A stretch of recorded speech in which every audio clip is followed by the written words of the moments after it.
carbs in general, because the more carbs you consume, the more B1 you need to metabolize those carbs.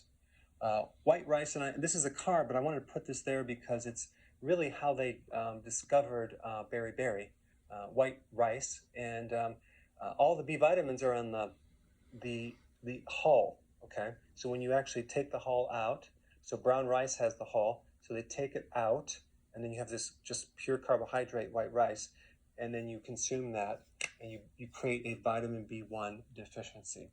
That's why if you actually consume rice hulls, you would get B1 from that. But this is the waste product of the white rice. Alcohol, that depletes B1 big time. Also heat, like in pasteurization or cooking food, you're going to destroy B1. Aging, the older you are, the lower B1 you're going to have. All right, diabetes. Okay, so diabetics are nearly always deficient in B1. That's because B1 is intimately involved in the cell that makes insulin. Okay, so if we have a problem with that, then we're going to actually have a deficiency.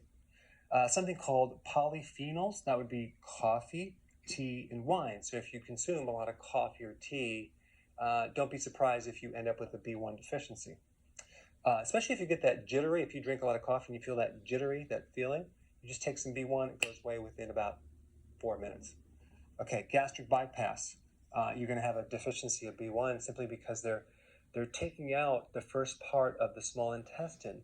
Well, guess where B1 is absorbed? The first part of the small intestine. If you had a gastric bypass, I would recommend taking more B1 to somehow get it absorbed. Okay, sulfites can create also a B1 deficiency, and also raw fish. If you have liver damage, you're not going to be able to absorb the B1 as well.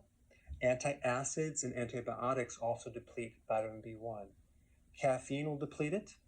And if you don't have enough stomach acid, you also will not be able to absorb B1. But it also takes B1 to actually help you make stomach acid. So it's kind of like it goes back and forth. Vaccinations can trigger a B1 deficiency and give the person POTS. Okay, there's a certain vaccine. I'm not going to get into it too much, but you can look it up.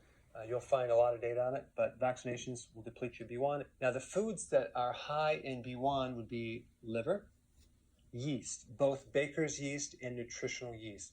I like the nutritional yeast a little bit better because the taste of baker's yeast is not that great, and also it's hard to find the quality. Now, as far as the source of B1, I like the nutritional yeast, unfortified.